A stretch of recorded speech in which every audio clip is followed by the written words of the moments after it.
Hello friends, welcome back my YouTube channel Meenakshi Soni. स्वागत है आप सबका मेरे चैनल में। फ्रेंड्स, आज हम बात करेंगे एक बड़ी अनाउंसमेंट के बारे में जो कि इतने लंबे समय के इंतज़ार के बाद आई है। हम बात कर रहे हैं बिल्कुल आरजेएस वैकेंसीज़ के बारे में, जिसका अनाउंसमेंट परसों ही आया है।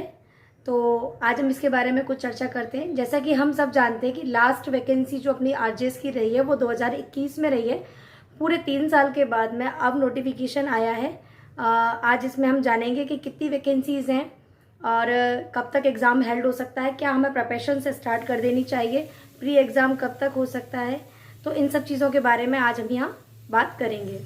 फ्रेंड्स, सबसे पहले हम बात करेंगे क्या प्री एग्ज़ाम्स जो है हेल्ड होगा वो कब तक होगा और डेट क्या रह सकती है। तो हम इसमें जान लेते हैं कि अगर 15 मार्च से पहले पहले या तो फॉर्म का नोटिफिकेशन या वैकेंसी का नोटिफिकेशन या मतलब किसी भी प्रकार का आरजेएस भर्ती से संबंधित कोई भी नोटिफिकेशन जारी होता है तो एग्ज़ाम जहाँ तक है जुलाई तक ही पॉसिबिलिटी बनती है।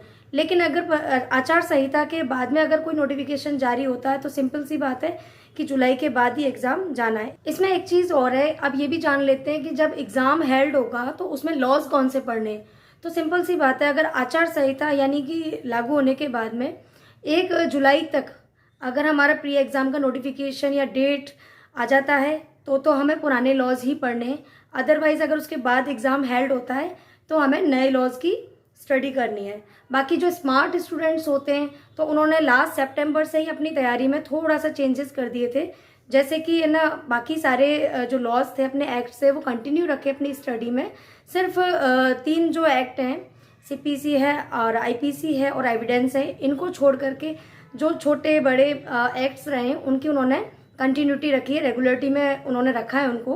तो बाकी आगे की जो कंटिन्यूटी के लिए बाकी बचते हैं अपने 2 या 3 जो एक्ट है उनको अपन लास्ट के लिए छोड़ सकते हैं। वो आगे के टाइम डिसाइड होगा कि लॉज हमारा नया आना है या पुराना यूज़ में आना है। बाकी 1 जुलाई के बाद अगर एग्ज़ाम हेल्ड होता है तो ये फ्रेंड्स कंफर्म है कि अपना जो नया लॉ है वही इसमें लागू होगा।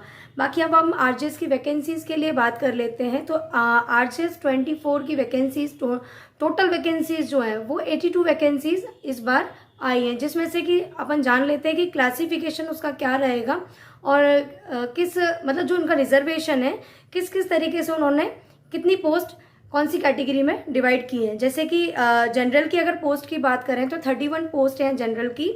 इसमें ओबीसी की पोस्ट है वो है 17, एससी की पोस्ट इसमें बताई है 13, एसटी की जो पोस्ट है वो है 9, ईडब्ल्यूएस के लिए अगर हम बात करें तो 8 पोस्ट है और एमबीसी के लिए अगर बात करें तो यहाँ सिर्फ 4 कैंडिडेट हैं।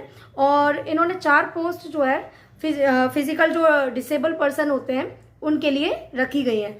तो फ्रेंड्स, ये तो इसका क्लासिफिकेशन रहा कि कितनी पोस्ट है और किस तरीके से इन्होंने डिवाइड की है। अब बात उठती है क्या हमें तैयारी शुरू कर देनी चाहिए। तो मैं कहूँगी बिल्कुल स्टार्ट कर दीजिए, क्योंकि समय बहुत कम है, समय नहीं बचा है अब। तो जितना जल्दी आप लग जाएंगे अपनी तैयारी में या फिर जो बच्चे पहले से ही तैयारी कर रहे हैं वो अपने रिवीजन में लग जाते हैं तो वो बेहतर है। सिवाय 2 और 3 लॉ की अगर कोई बात आती है तो उनको थोड़ा सा साइड कर दीजिए कुछ समय के लिए। बाद के समय में अगर ज़रूरत ऐसे चेंज होता है तो फिर अपन जो है उसको वहाँ लास्ट में कवर कर लेंगे, नहीं होता है तो अपना प्रिपरेशन रहता ही है, ठीक है।